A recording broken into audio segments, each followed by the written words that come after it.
స్తుతులకు పాత్రమైన ప్రేమల తండ్రి ఘనమైన మీ పాదలకు వందనాలు. అబ్రాహ్మ సాధ్యాకుల గొప్ప దేవా ఘనమైన మీ పాదలకు వందనాలు. నిన్న నేను నిరంతరం ఎదురుగా ఉన్న దేవా వేలాది వందనాలు తండ్రి, లక్షలాది వందనాలు, కోటాస్పత్ర వందనాలు తెలుసుకున్నాం. సైన్యములకు అధిపతి నిశ్రయాలకు దేవా గనుడ జేడ రాజులకు రాజా ప్రభులకు ప్రభా సర్వోన్నత ఘనమైన మీ పాదములకు వందనాలు. సర్వ సృష్టిని సృష్టించిన గొప్ప దేవ, హిరుగుల మధ్య ఆసనమైన దేవ, భూమి ఆకాశమును సృష్టించిన గొప్ప దేవ ఘనమైన మీ పాదములకు వందనాలు. వాక్యం ద్వారా మాట్లాడండి ప్రభా. ప్రతి ఒక్క బిడ్డను సమృద్ధిగా ఆశీర్వదించండి. నిన్న ప్రతి ఒక్క బిడ్డ మరి వాళ్ళు వెళుతుండగా అద్భుత కార్యం జరగవలసిందిగా వేడుకుంటున్నాను. వాళ్ళకి మధ్యలోనే మరి 10 మంది ఇస్రాయేలు ఏ విధంగా వెళుతూ ఉండగా స్వస్థత పొందారు, అదేవిధంగా బిడ్డలు వెళుతుండగా అద్భుత కార్యాలు జరిపించమని నామంలో అడిగెట్టుకుంటున్నాను తండ్రి. ఆమేన్. మత్తయి సువార్త 5వ అధ్యాయము 1వ వచనం నుండి 10వ వచనం వరకు. ఆయన జనసమూహమును చూచి కొండెక్కి కూర్చుండగా ఆయన శిష్యులైన మత్తయి సువార్త 5వ అధ్యాయము 1 నుండి 10 వరకు రాసుకున్నారా? 1 నుండి 10 వరకు. ఆయన జనసమూహమును చూచి కొండెక్కి కూర్చుండగా ఆయన శిష్యులు ఆయన వద్దకు వచ్చిరి. అంతటా ఆయన నోరు తెరిచి ఇలా బోధింపసాగెను. ఆత్మ విషయమై దీనులైన వారు ధన్యులు, పరలోక రాజ్యము వారిది. దుఃఖపడు వారు ధన్యులు, వారు ఓదార్చబడుదురు. సాత్వికులు ధన్యులు, వారు భూలోకమును స్వతంత్రించుకొందురు. నీతి కొరకు ఆకలి దప్పులు గల వారు ధన్యులు, వారు తృప్తిపరచబడుదురు. కనికరం గల వారు ధన్యులు, వారు కనికరం పొందుదురు. హృదయశుద్ధి గల వారు ధన్యులు, వారు దేవుని చూచెదరు. సమాధాన పరచువారు ధన్యులు, వారు దేవుని కుమారులనబడుదురు. నీతి నిమిత్తం హింసింపబడు వారు ధన్యులు, పరలోక రాజ్యం వారిది. ఇవి యేసయ్య కొండ మీద ప్రసంగించిన అనమాట అష్టవాక్యాలు. కనికరం గల వారు 5వ అధ్యాయము 1 నుండి 10. లాజరు గారు మీకు తెలియదా ఇవి? కొండ మీద ప్రసంగించినదనమాట అష్టవాక్యాలు. యేసయ్య కొండ మీద ప్రసంగించిన అనమాట. ఫస్ట్ మనం ఏం నేర్చుకున్నామంటే ఆత్మ విషయమై దీనులైన వారు ధన్యులు, పరలోక రాజ్యం వారిది. ఆత్మలో దీనత్వం, వినయము, వినమ్రత, ఒడంబడిక, సమాధానం, అందరితో సమాధానం, కొంతమందితో కాదు అందరితో సమాధానం. అప్పుడే మనము దీనులు పరలోక రాజ్యానికి అర్హులమంట. అందరు చేర్చుకోడంట ప్రభు. ఆత్మ విషయమై దీనులైన వారు దీనంగా ఆత్మలో ఇతరులతో సమాధానం ఉండాలి, క్షమాపణ, పశ్చాత్తాపన, ఇవన్నీ ఉంటేనే మొకాల ప్రార్థన, ఉపవాస ప్రార్థన, ఇవన్నీ కలిగి ఉంటేనే మనము పరలోక రాజ్యానికి అర్హులమవుతామంట. ఆత్మ మనం ఎప్పుడు పవిత్రంగా ఉంచుకోవాలి. ఆత్మ మనము ఆ పవిత్రంగా ఉంచుకున్నప్పుడే మనం పరలోక రాజ్యము చేరుకుంటామంట.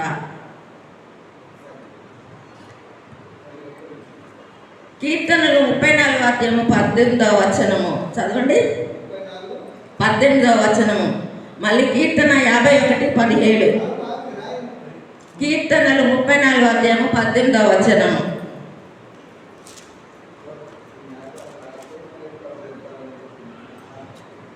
కీర్తన 34:18వ వచనము. విరిగిన హృదయం గల వారికి యెహోవా ఆసన్నుడు, నలిగిన మనసు గల వారిని ఆయన రక్షించును. వింటున్నారా? విరిగి నలిగిన హృదయము యేసయ్య అలక్ష్యం చేయడంట.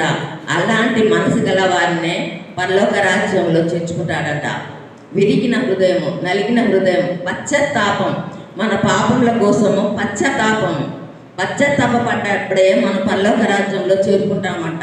కన్నీటి ప్రార్థన, ఉపవాసము, ఇలాంటివన్నీ ఉంటేనే మనము పరలోక రాజ్యము చేరుకోగలుగుతామంట. కీర్తనలు 51:17. ఒకటి చదవండి ఎవరన్నా. కీర్తనలు 51వ అధ్యాయము 17. సార్ చదవమ్మా. 17వ వచనము. విరిగిన మనసే దేవునికి ఇష్టమైన బలులు. దేవా, విరిగి నలిగిన హృదయమును నీవు అలక్ష్యము చేయవు. విరిగిన హృదయము, బలులు, ఇక్కడ కూడా మాట్లాడుతున్నా చూడండి. బలులు, నైవేద్యాలు నాకు అస్సలు వద్దు. మీ బలులు నైవేద్యాలతో నన్ను విసిగించారు కాబట్టి నాకు బలులు నైవేద్యాలు వద్దు. నాకు విరిగిన హృదయం కావాలి. విరిగిన హృదయము, నలిగిన హృదయము నేను అలక్ష్యం చేయను. నేను దాని మీద శ్రద్ధ నిలిపి వెంటనే నేను ఉత్తరం ఇస్తాను అంటున్నారు. బలులు, నైవేద్యాలు నాకు అసలు వద్దు. విరిగిన హృదయం గల వారిని నేను లక్ష్యం పెడతాను. అలాంటి వారే నా పరలోక రాజ్యానికి అర్హులు అంటున్నారు. మత్తయి సువార్త 11వ అధ్యాయము 29వ వచనము.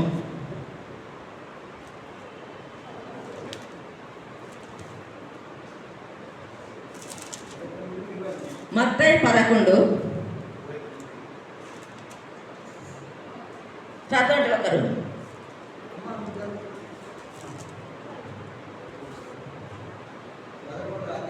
29.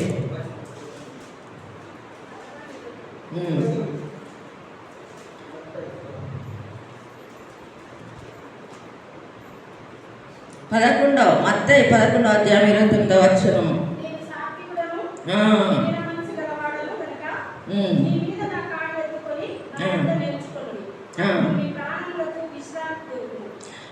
దేవుడు ఏమంటున్నాడు? నేను ఏ విధంగా సాత్వికం కలిగి ఉన్నానో మీరు కూడా ఆ విధంగానే ఉండండి. ఆత్మ విషయములో సాత్వికం ఉండాలంటున్నారు. వినయము, వినమ్రత, ఒడంబడిక, సమాధానము, వీటన్నిటితో పాటు సాత్వికం అన్నమాట.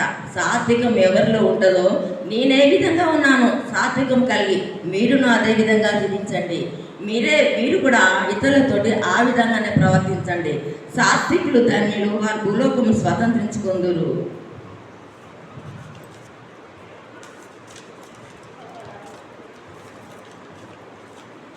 నలిగిన విరిగిన వారిని ఆయన వినయము, విధేయత, ఒడంబడిక. సామెతలు 29వ అధ్యాయము 23వ వచనం చదువమ్మా. 23.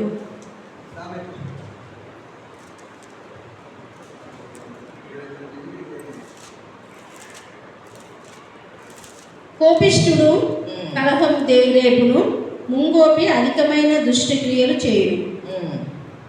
ఎవని గర్వము వాళ్ళను తగ్గించును, వినయ మనస్కుడు ఘనత నందును.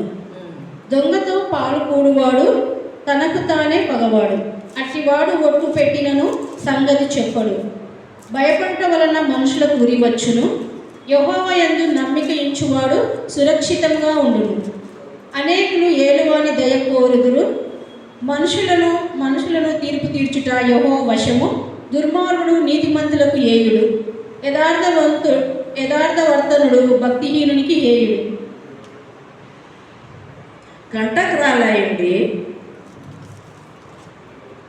29వ అధ్యాయము ఎవరిని చదివినాం? 23 చదివాను. 23లో ఆ మాట లేదు, అది కావాలా మీకు? 29. అవును, 29వ అధ్యాయం సామెతలు 23వ వచనం చెప్పారు కదా మీరు. 23వ వచనం. 23లో ఏముందంటే ఎవని గర్వం వారిని తగ్గించును, వినయ మనస్కుడు ఘనత నొందును. గర్వము మనకు పనికిరాదంట. గర్వము, అహంకారము ఉంటే మనం పడిపోతామంట. ఎమ్మటి పడిపోతాము. మనము పరలోక రాజ్యముకు అర్హులు కానే కామంట. ఎవరిలో గర్వం ఉంటే వాళ్ళు వెంటనే కూలిపోతారంట, పడిపోతారంట. అందుకనే గర్వము, అహంకారము మనలో నుండి తీసివేయమంటున్నారు. ప్రభు ఏమంటున్నారంటే, గర్వ హృదయాలందరూ నాకు ఇష్టం లేదు, వాళ్ళని చేర్చుకొని నేను పరలోక రాజ్యంలో. ఎవరైతే దీనము, వినయము, విధేయత, ఒడంబడిక, వినమ్రత కలిగి ఉంటారో వాళ్ళే పరలోక రాజ్యానికి అర్హులు. కానీ అహంకారులు, గర్వ హృదయములందరూ వెంటనే పడిపోతారు అంటున్నారంట. ఇంకొకటి, మనము పరిచర్య చేయటంలోనంట అలసిపోద్దంట. ఎప్పుడు కూడా 5 విషయాలు చెప్తాను నేను పరిచర్య చేయటంలో. మొదటిది ఏంటంటే, నీతి విషయంలో అలసిపోద్దంట. మనము నీతి నిమిత్తం తీసుకోబడవల ధన్యులు, పరలోక రాజ్యం వారిది. ఇది 5వ వచనంలో ఉంది కదా. దాని ప్రకారమే మనము నీతి విషయంలో, నీతిని పాటించడంలో అస్సలు అలసిపోద్దంట. మనము ఎంత కష్టం వచ్చినా కానీ మనము నీతి నియమాలను పాటిస్తేనే మనం పరలోక రాజ్యానికి అర్హులమవుతాం అనమాట. ఎప్పుడు కూడా నీతిని విడిచిపెట్టవద్దు. తర్వాత విశ్వాసం విషయంలో కూడా అలసిపోద్దంట. విశ్వాసాన్ని కలిగి ఉంటేనే కదా మనం ఏదైనా చేస్తాము. ఆ రోజు 12 సంవత్సరాల స్త్రీ రక్తవ్యాధులతో బాధపడుకుంటూ వస్తుంది విశ్వాసంతో ఏసే దగ్గరికి.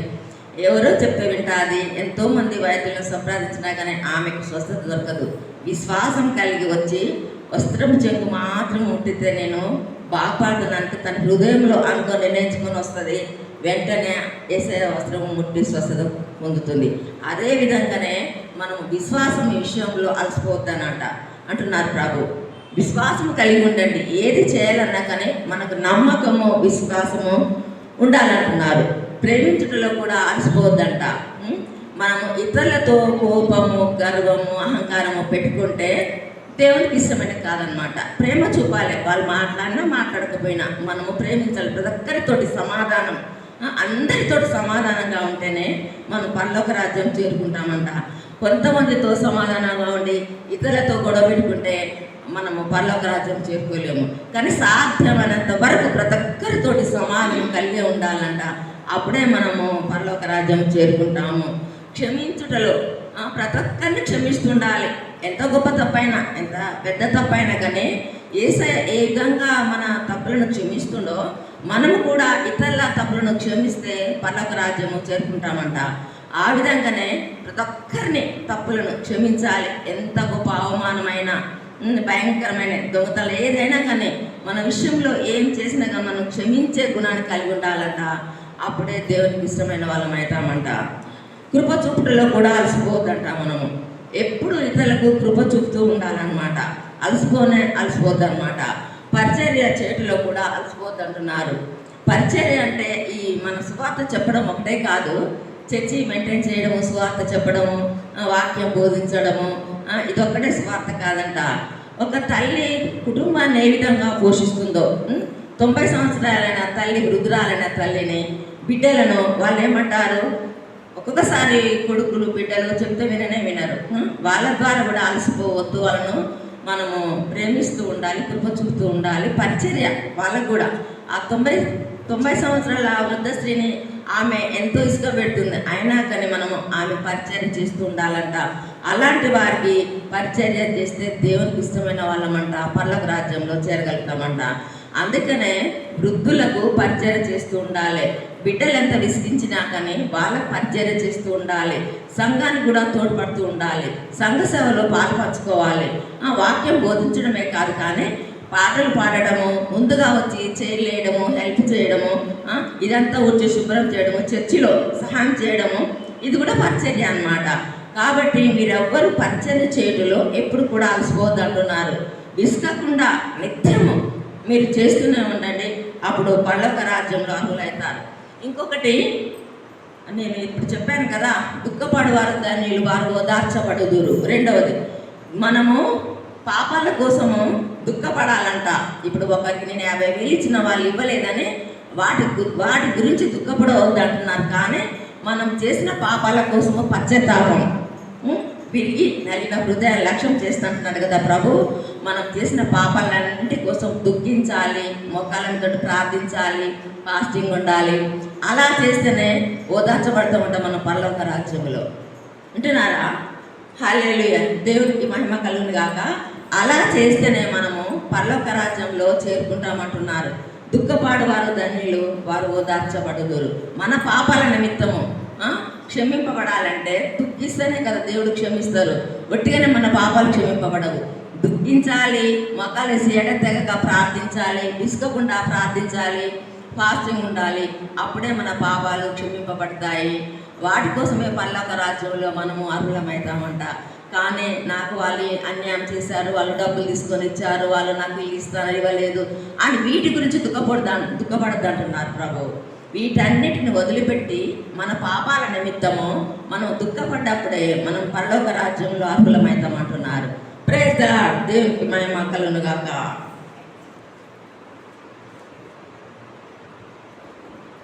యెషయా గ్రంథము 61వ అధ్యాయము 1వ వచనం తీయండి. 61 యెషయా గ్రంథము. ప్రభువగు యెహోవా ఆత్మ నా మీదికి వచ్చి ఉన్నది, దీనులకు సువర్తమానం ప్రకటించుటకు యెహోవా నన్ను అభిషేకించెను.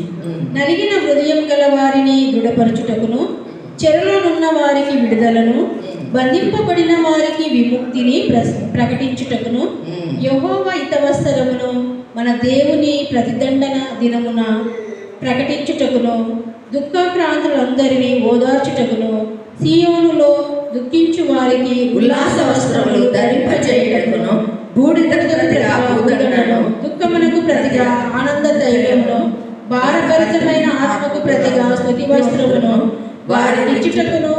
నన్ను పంపియున్నాడు. యెహోవా తన్ను మహిమపరుచుకున్నట్లు నీతి అను మస్తకి వృక్షములనియు యెహోవా నాటిన చెట్లనియు వారికి పేరు పెట్టబడును.